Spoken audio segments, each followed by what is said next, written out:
జగిత్యాల జిల్లా పెద్దాపూర్ గురుకుల పాఠశాలలో విద్యార్థుల మృతితో అధికారులు అలర్ట్ అయ్యారు. జిల్లా అడిషనల్ కలెక్టర్ గౌతమ్ రెడ్డి ఆధ్వర్యంలో అధికారులు పెద్దాపూర్ స్కూల్ ఆవరణకు పరిశీలించారు. కోరుట్ల మున్సిపల్ సిబ్బంది స్కూల్లో ఓల్డ్ షెడ్లను తొలగించి చెత్తను క్లీన్ చేశారు. ఈ నెల 16 వరకు గురుకుల పాఠశాలలో అవసరమైన మౌలిక సదుపాయాలు కల్పిస్తామన్నారు అడిషనల్ కలెక్టర్. అటు అస్వస్థతతో చికిత్స పొందుతున్న మరో 2 స్టూడెంట్స్ బాగున్నట్లు అధికారులు చెప్పారు.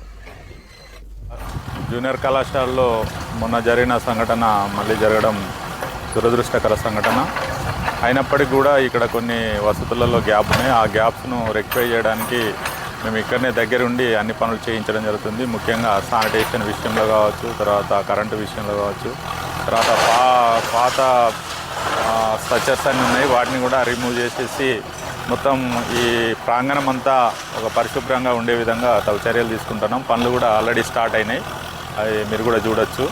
ఈ విధంగా చేసి తల్లిదండ్రులకు పిల్లలకు ఒక భరోసా కల్పించి 16th రోజు వరకు మేము అన్ని పనులు కంప్లీట్ చేసేసి